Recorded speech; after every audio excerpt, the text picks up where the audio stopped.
트럼프 대통령이 새롭게 한 장소를 또 언급을 했습니다.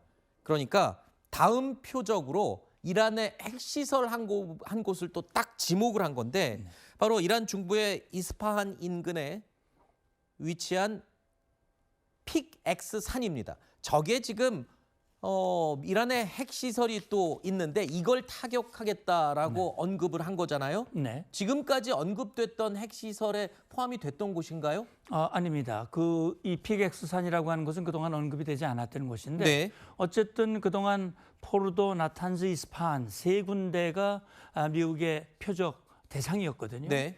그런데 지금 픽엑스산은 중부 지역 이스파한이라고 하는 곳에 가까운 이 네. 핵시설인데 이게 화강암으로 되어 있고요. 지하가 무려 600m라서 네. 그동안 표적으로서는 효과적이 아니다라고 해서 제외를 했던 것이지만 네. 이곳에 숨겨져 있는 이 핵시설과 농축우라늄이 있을 수 있다. 따라서 이걸 다시 꺼낸 것은 네. 트럼프 대통령이 이번 전쟁의 목적이 호르무즈와 핵 문제 아닙니까? 원래 핵 문제였는데 호르무즈 문제가 나중에 나온 그랬죠. 것이고, 그래서 이제 호르무즈 문제를 해결하면서 동시에 핵 문제에 대해서 완벽하게 하겠다라는 그런 차원에서 새로운 목표물을 제시한 것 같습니다. 그러니까 트럼프 대통령 입장에서도 애초에 이란과의 전쟁을 시작할 때 핵시설 무력화가 명분 아니었습니까? 그렇죠. 그래서 이번에 다시 전쟁을 제기할 때도 또 다른 핵시설을 지목하면서 핵 무력화를 명분으로 삼기 위한 그런 해석도 가능할 것 같습니다.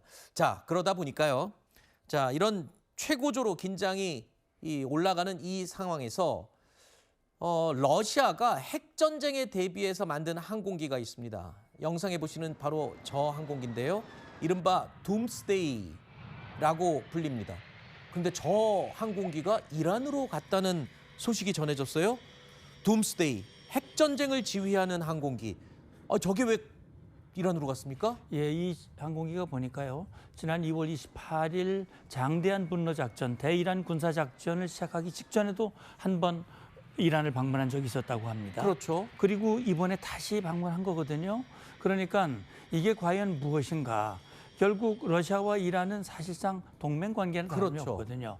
그래서 어려울 때 이란이 도움을 요청을 하고 러시아가 도움을 주려고 하는 의지는 분명해 보입니다. 네. 그런데 사실 이번 대이란 전쟁 과정에서 러시아가 실질적인 도움을 주지는 못한 걸로 알고 있거든요. 네.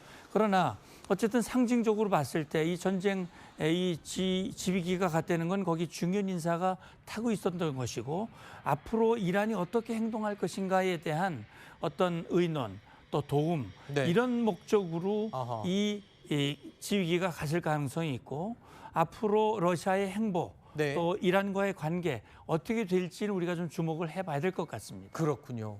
이란이 다시 이 전쟁의 소용돌이 속으로 들어가기 시작했습니다. 트럼프의 이 전쟁 재개가 세계적으로 또 어떤 영향을 끼칠지가 가장 걱정인데요.